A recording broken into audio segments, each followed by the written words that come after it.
Halo guys, perkenalkan, saya Nur Arum. Saya dari kelompok 6.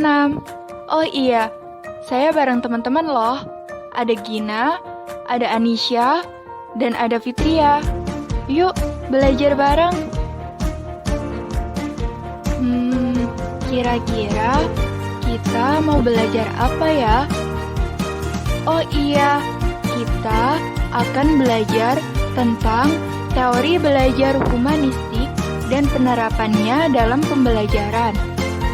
Nah, di antaranya ada teori humanistik Arthur Combe, ada teori Maslow, dan ada teori Carl Rogers. Simak baik-baik ya.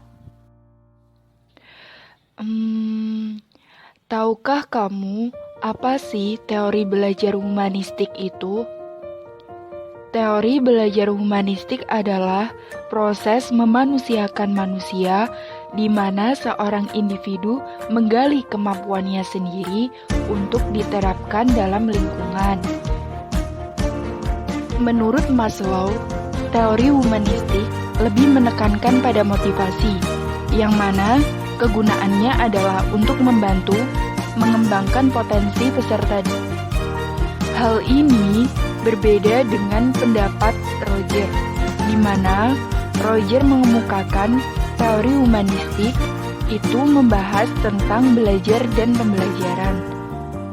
Lalu, gimana sih menurut Arthur Combe? Menurut Arthur Combe, belajar merupakan hal yang bisa terjadi jika pembelajaran itu ada artinya. Tahukah kamu, dalam memenuhi kebutuhan itu ada tingkatannya? Ya, Maslow mengatakan bahwa kebutuhan itu ada 5 tingkatan, di mana kebutuhan tingkat rendah harus dipenuhi secara memadai sebelum kebutuhan tingkat tinggi. Kira-kira kebutuhan seperti apa sih? Kebutuhan yang paling rendah adalah kebutuhan fisiologis.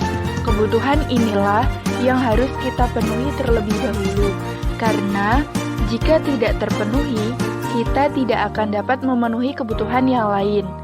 Di antara kebutuhan fisiologis adalah makanan, udara, dan air. Setelah itu, kebutuhan yang harus dipenuhi adalah kebutuhan rasa aman yang dapat menyelamatkan kehidupan kita di masa sekarang dan masa yang akan datang, seperti menghemat uang, menyelamatkan nyawa, dan mengambil kebijakan asuransi. Kita hidup pastinya tidak sendiri kan? Dan jika kita memerlukan hadirnya orang lain di sekitar kita, itu adalah hal yang wajar, bukan?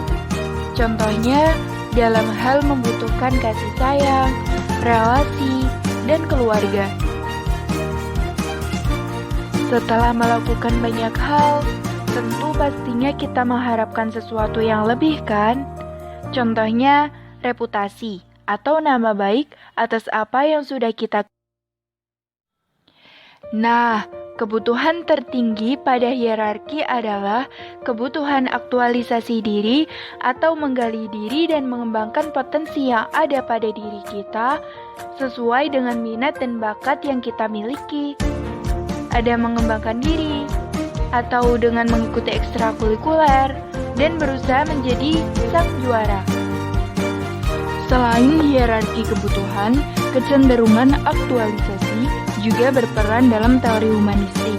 Kecenderungan ini adalah keinginan untuk memenuhi potensi yang kita miliki hingga mencapai tahap yang setinggi-tingginya. Dan kita ditakdirkan menjadi berkembang dengan cara yang berbeda-beda, sesuai dengan kepribadian yang kita miliki. Ternyata, lingkungan belajar juga dapat mempengaruhi kecenderungan aktualisasi diri kita. Berikut ini adalah penerapan teori humanistik dalam pembelajaran.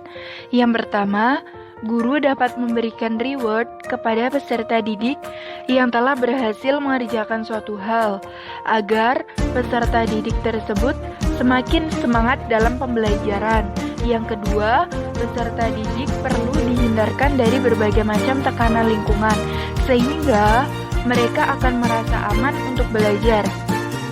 Dan yang ketiga, beri kesempatan kepada peserta didik untuk mengembangkan dirinya, sehingga peserta didik dapat mendapatkan pengalaman belajarnya sendiri.